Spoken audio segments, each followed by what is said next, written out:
So tell us about early windows and what were they like in the early homes built in Monrovia? How do you know if you've got an old window, and how do you maintain it or Sure. restore it? Okay.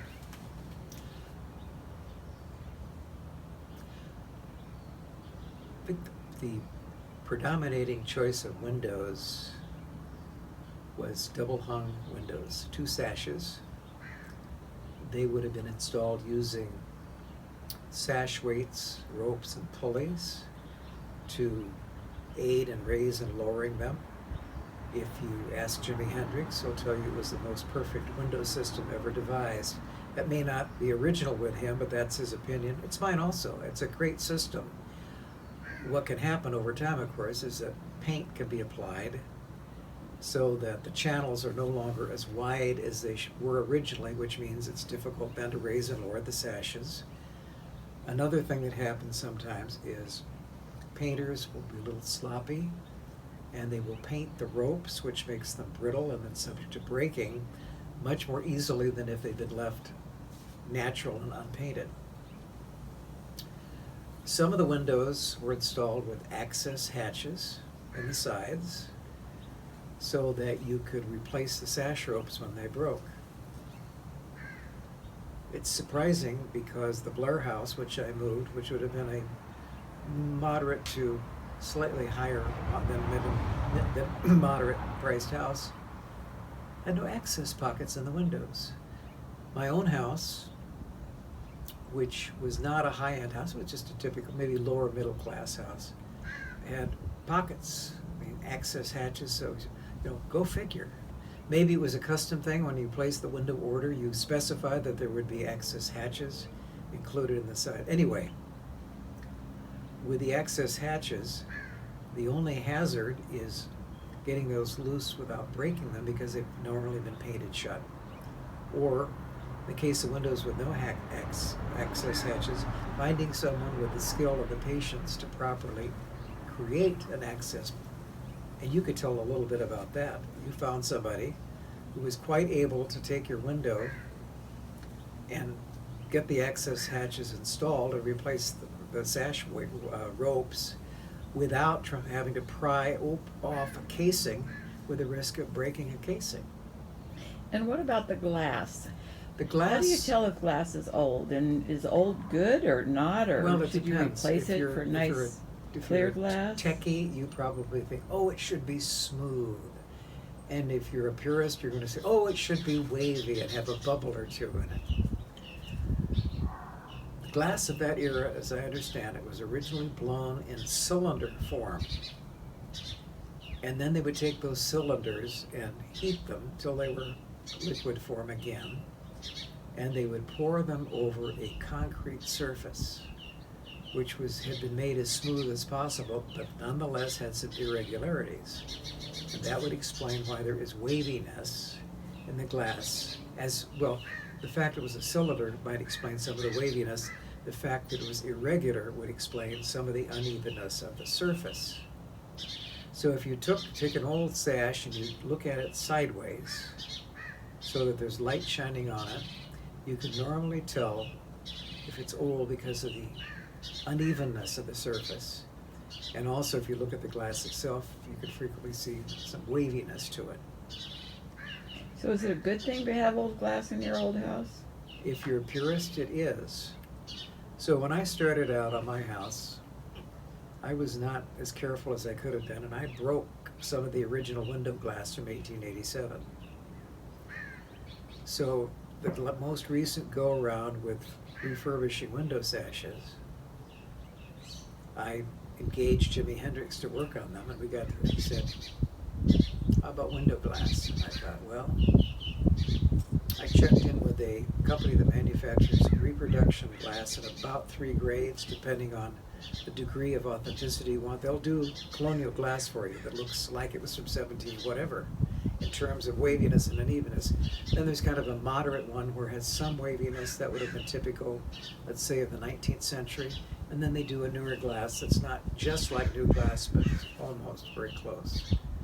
Then I had the happy thought, why don't we call Pasadena Architectural Salvage? And yeah, they had some great glass. So I think I bought either 3 or 4 pieces of authentic wavy glass.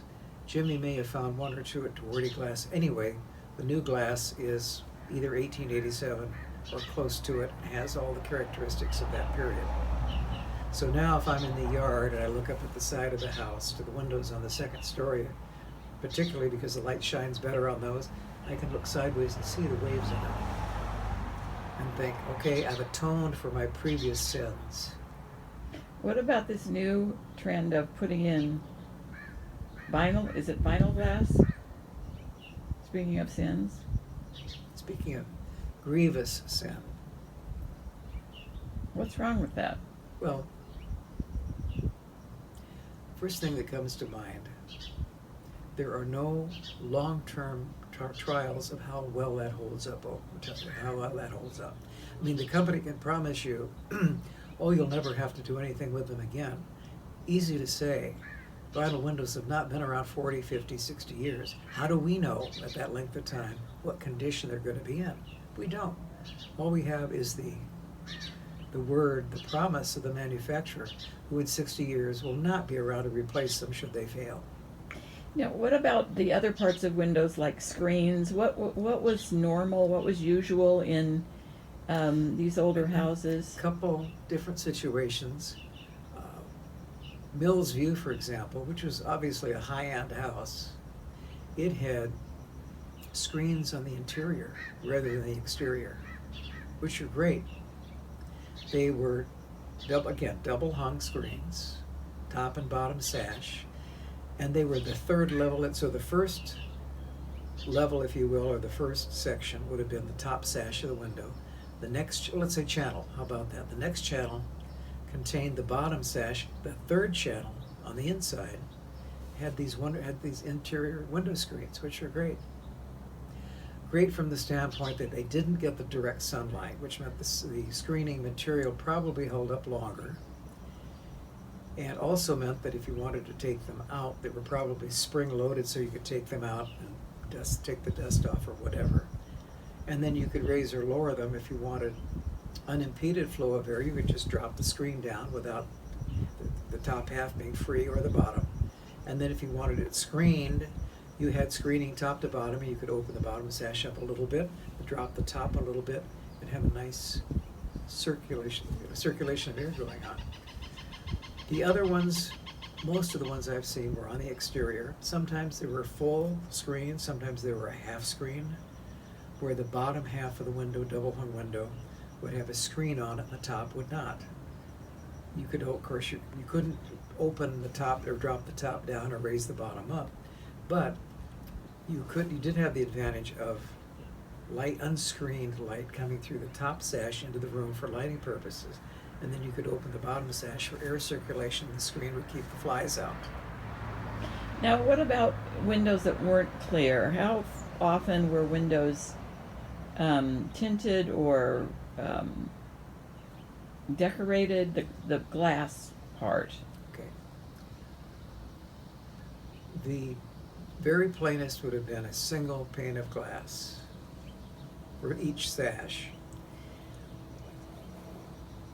Then probably next above that, maybe it was an economical thing, would be 2 panes of glass. Maybe 2 panes were less expensive than one large solid pane. Then they got into a decorative top sash, where there would be a band of geometric stained glass around 3 sides of the window. By geometric, I mean there might be rectangles, there might be squares, and let's say halfway up the window there'd be a rectangular pane, then there'd be a square, and then you get to the top corner, and that was probably a square pane of glass, etc. And they would be stained glass, and sometimes, well, almost always contrasting colors. There would be reds, blues, greens, yellows, oranges, etc. And what about etched glass? Just as a... That was more prevalent, I think, in entry doors than in windows. Let's say you wanted a degree of privacy. You'd have an etched, the Blair House, for example, had etched glass. It had the geometric stained glass around it, but it did, the center pane was etched glass. So you could see that somebody was there, but they could not see inside. And this would have been in the 1890s we're talking about? Well, 1887 and earlier. The oaks, I'm not sure about the window treatment in there. It might have been plain glass, but by 1887, depending on pricing on the house, the degree of detail, they would have double hung windows with the top sash having a geometric stained glass. And frequently, there were several that were really over the top. The original upper window sashes at the Crandall House on Primrose, I've seen an early picture of that before they did the remodeling. They even had a top sash that had an oval in the center with muntins radiating out this way. So you had a sunburst effect in your sash. That would have been really complex to engineer in terms of cutting it out and putting it together. When would clear beveled leaded glass come in to being? Well, you have the really nice leaded glass panel or transom. I'm not sure that that's original to the house. I'm not saying it isn't, I'm just not sure, because I'm not aware of any other examples that early, although they certainly did leaded colored glass. For example, Idlewild, the transom over the double doors in Idlewild in the hallway has an ornate leaded glass motif, and originally the window, the double hung window in the entry hall, had leaded glass, or I think they called it cathedral glass. And the owner of Idlewild at one point, when they sold the house, they took it with them and just put in plain double hung window sashes instead. But an early description of it, and even an early picture I believe I've seen, shows that yes, not only the transom over the double doors and the doors themselves, but this window had ornate art glass in it. So by maybe early 1900s, they were using beveled leaded glass. I'm trying to think of an example. The Spence House at 270 North Canyon has some of that leaded glass around the front door. I'm trying to think of another one. That's the first one that comes to mind. The house south of me on Ivy originally had a kind of a transom window, and that leaded glass was replaced because I think the leading had failed or was failing, and some of the individual glass pieces were broken. But it was built in 1903, so the original window would have dated from 1903. The house at 234 North Canyon, which was built for Senator Evans, that has leaded glass in it, beveled leaded glass in it as well. Some of the Victorians had interior shutters as well as a window treatment. For example, in Mills View, I think they're gone, but if you look carefully at the window casings, you can see where they were notched to accommodate hinges for shutters. So the interior shutters would have been used rather than window shades. They would have used the shutters, adjustable shutters, to regulate the light coming into the room. And that would have been another fairly high-end characteristic. So given the weather in Monrovia, windows were important because nobody had air conditioning. So the cross ventilation and all that sort of stuff would have been a big part of the design of homes. And maybe when in designing the house, placing the windows and doors so that you could establish a flow through the house of air front to back easily would have been part of it. Is that part of a Victorian style of architecture? Because the Craftsman architecture was in reaction to that, and didn't it place windows differently for airflow than Victorian, or not? I think they did it. Remember with the window, the orientation changed. I mean, the Victorian houses, the orientation was mostly vertical, and then in the Craftsman era, styles changed and the alignment or the orientation was mostly horizontal. So I don't know if that changed airflow, but if you didn't have a tall window, it might well have changed your airflow. And of course, the ceilings were lower in Craftsman houses than they were in Victorians.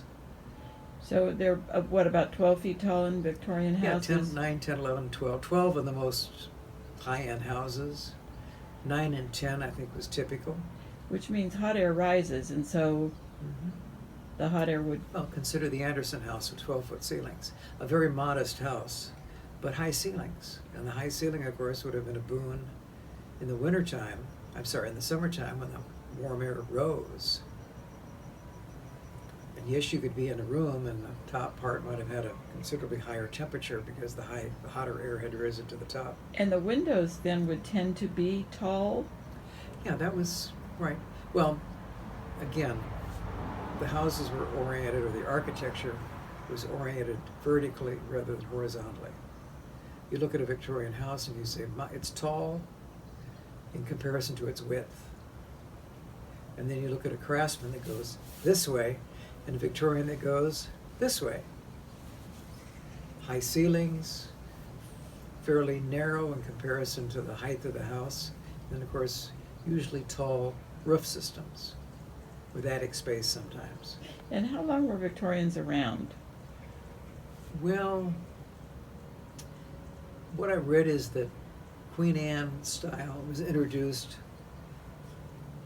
at the Philadelphia Centennial Exhibition of 1876, and they called it Queen Anne. It had nothing to do with Queen Anne architecture in England. They just, I guess, picked that because it sounded catchy. So apparently that particular style was introduced then. It would have developed in the 70s and then in the 80s.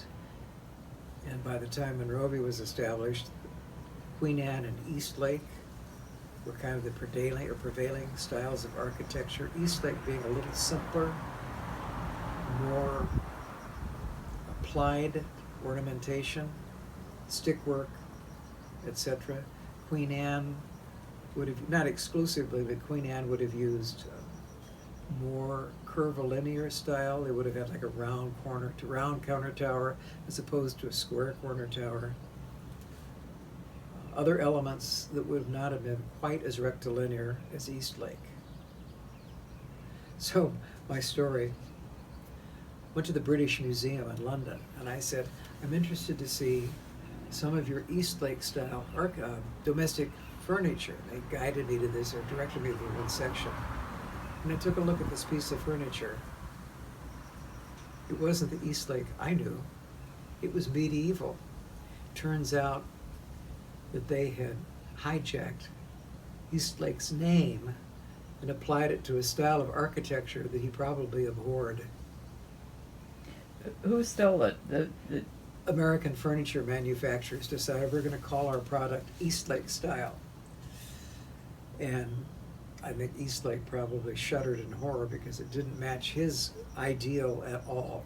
Eastlake was a person? Charles Locke Eastlake was his name. He wrote a book in the 1870s, I think it was Hints on Household Taste, something like that.